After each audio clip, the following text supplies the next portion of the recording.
You're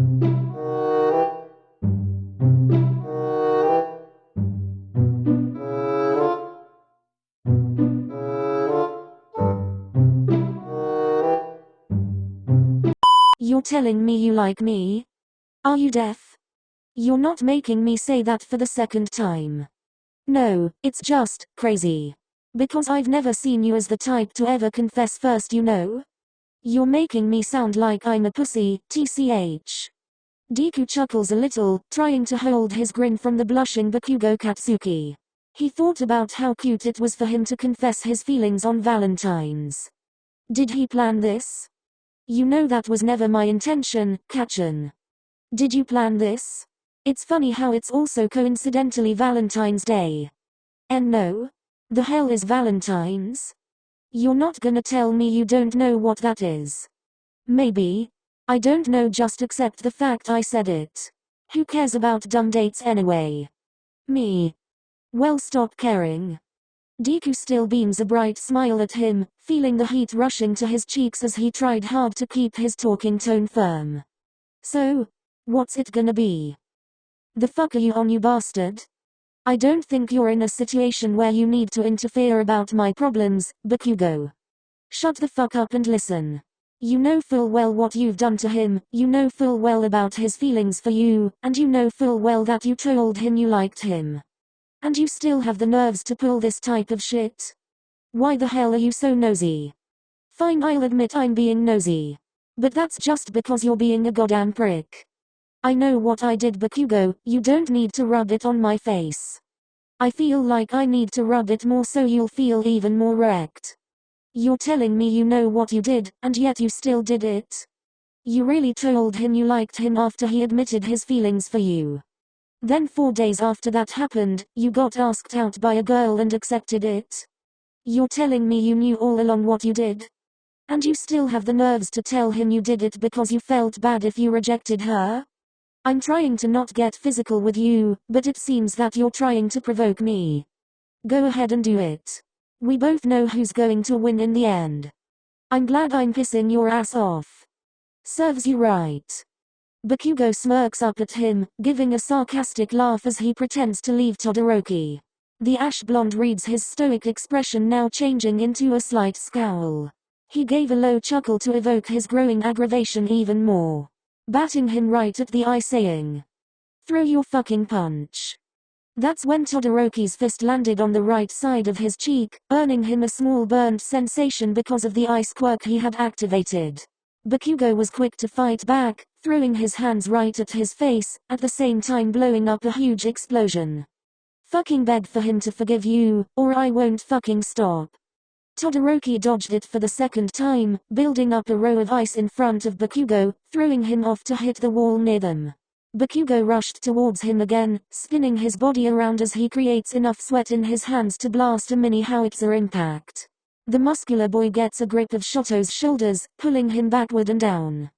The impact was rougher this time, the boy on the ground wiping the blood on his mouth as he spits it out. He swipes his head right to the side, struggling to push Bakugo's feet that were pinning him down. Bakugo pressed his feet harder to the floor, suffocating Todoroki's chest as a snigger left the ends of his mouth, spitting at him on the face. How's that for a fucking lesson?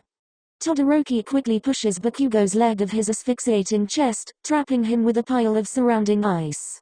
Bakugo was too into the sadistic torturing moment to notice it. He balls up his fist and tries to blow the ice away. Succeeding, he shoots himself to Todoroki's way again, aiming to throw a punch on his face. The other boy knew his tactics, quickly dodging it and using his left arm to flame up his face. Fuck you, icy hot. The violent brawl keeps on going. Both were too focused on trying to knock each other out, being absent-minded to the crowd that was gathering up near them. Some students were ready to call the teacher, but some were busy snapping pictures and taking videos documenting the two strongest students from Class 1A fighting. The situation growing more chaotic each second. What the fuck is going on? Denki? You were watching the whole time? Why aren't you stopping them? Why the hell are you all here but not stopping them? They're fighting for their lives, Sugarplum. Wouldn't want to get blown away if I get involved. It's Todoroki and Bakugo we're talking about in here. You all have no sense of decency, for hell's sake. Jirao interferes their intense fight, shrieking loudly for them to stop. She tries to tug at Todoroki, who was having a hard time controlling his breath. His left hand curled up into a fist as its veins pop out, giving a sign of his irritation. His jaw was clenched tightly, his left leg shoved a little backwards at the ground, trying to minimize the destruction of Bakugo's double explosion blow. Fuck. Todoroki, get into your senses. Please. Jirao notices the blood oozing out from his fingers and hands. His face was now scarred with small cuts, his right side visibly burning. Can you two fucking stop? Bakugo's fury was still growing. He didn't want to reveal how much he found it entertaining looking at how much he impaired Todoroki with his own hands. He was trying to hold his smug look, still obnoxious to the roar of the crowd that was telling him to stop. That's when he felt someone pull the back of his shirt strongly, dragging him on the feet as he grew unhinged and tried to loosen the clutch at his neck. He could feel it penetrating his skin, a scar quickly carving deeply. What the hell?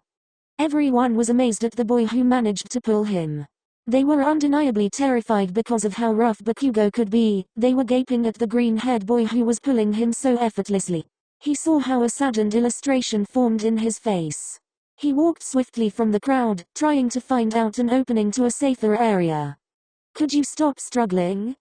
The ash blonde briskly got back to his senses, becoming aware of Izuku's voice that gave an echo of disappointment and agony. He was obviously in dismay because of his irrational and immature actions. He stares at him, emerald orbs growing dark. Bakugo was truthfully scared. He's never looked at him like that before. He stayed quiet, waiting for Izuku's hand to unlatch his neck. The green-haired boy finally found a safe place. He softly released Bakugo, causing him to sit down and stare at the white mattress as he huffs out a rough breath. Izuku had brought him to the infirmary. Bakugo, what the hell was that? Katsuki didn't utter a word, still glaring at the bed in front of him. He was in pain, the burning was getting inside his skin, he probably knew it was starting to get infected. Bakugo, the same like Todoroki, had cuts all over his face. The left side of his cheek was swollen, forming a bluish-purple pigment. Why did you do that? He says this as he plops himself on the bed, a worried tone now heard in his voice. Deku was prominently horrified of how much damage he took, a side of him surprised because he didn't flinch one bit. He realizes the bruising on his neck, making him jump on his feet to gently stroke through the wound. Does it hurt? I'm sorry, I didn't mean to do that. It's okay. Bakugo lets out, his breathing was calmer now, reaching out for Deku's hands trying to see if he was hurt. Are your hands okay? Why wouldn't they be? You were gripping at me really tightly. Oh, that. Izuku quickly put his hands behind his back, not allowing Bakugo to get a chance to look at them. Give them to me. Bakugo plunges at his arm, observing them properly as he sees how red his hands had become, a small cut at the palm of his hands placed between his fingers. Why did you grip at me so tightly? Your hand is hurt. Bakugo expresses his concern, his fingers grazing through the cuts slowly trying to think of something that can possibly heal it. Why are you caring about me so much? You're the one who's hurt so badly.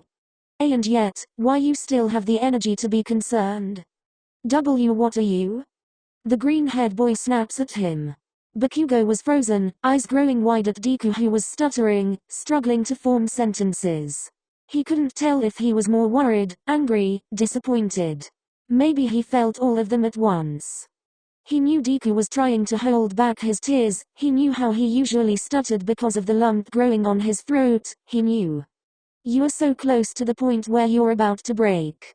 But you still struggle to care about me when we all know you're in way more pain.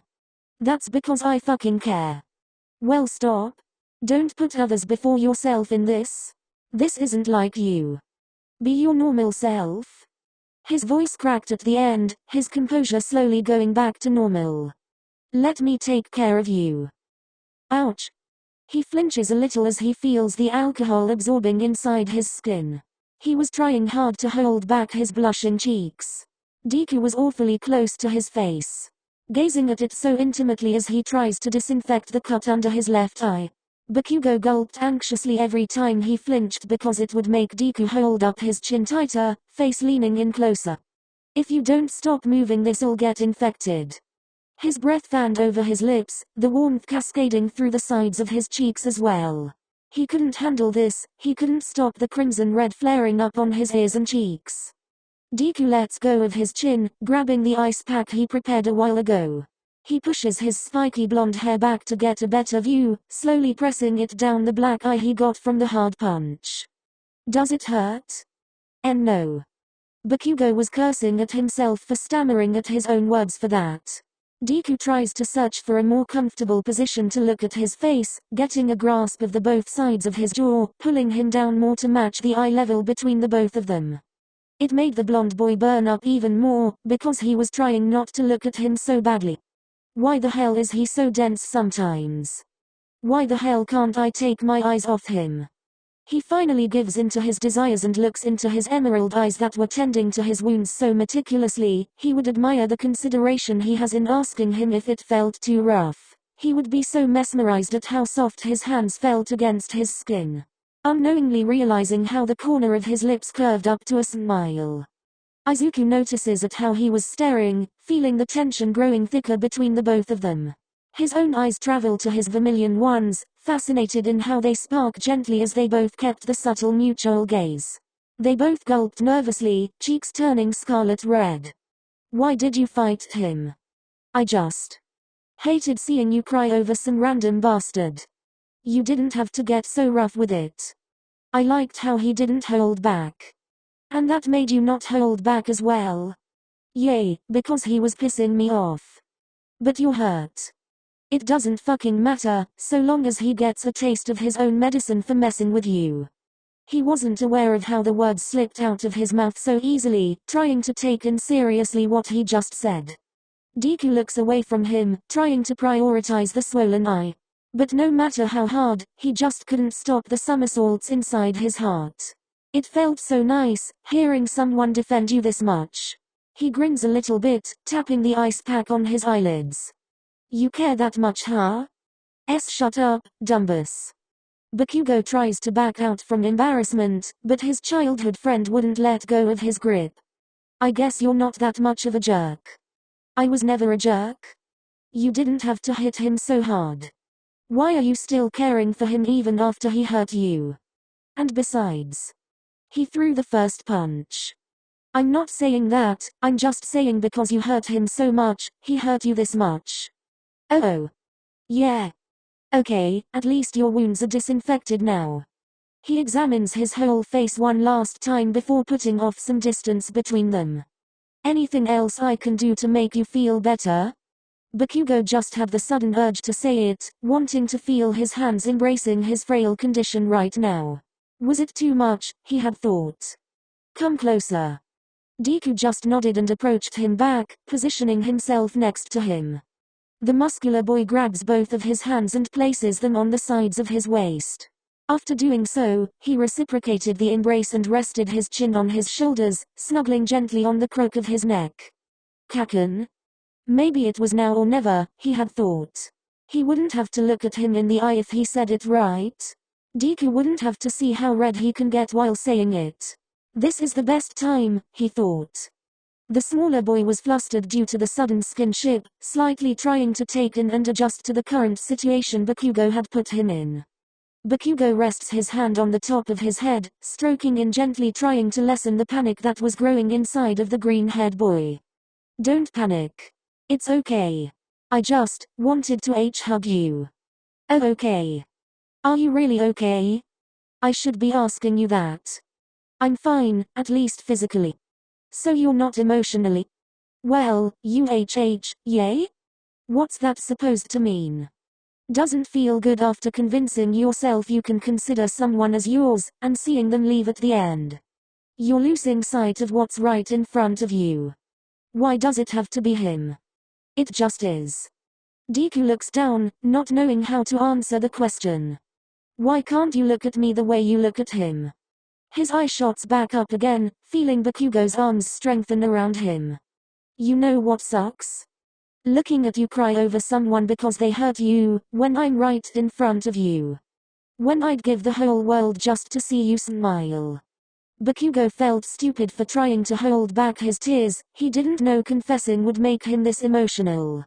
Izuku Midoriya could swear right at that moment. His stomach was full of butterflies, heart racing, and unstoppable smile growing. There was this indescribable feeling of comfort and bliss. Kind of dumb for him to see clearly who he really needs now. Kind of dumb for him to see clearly who he really cares about now.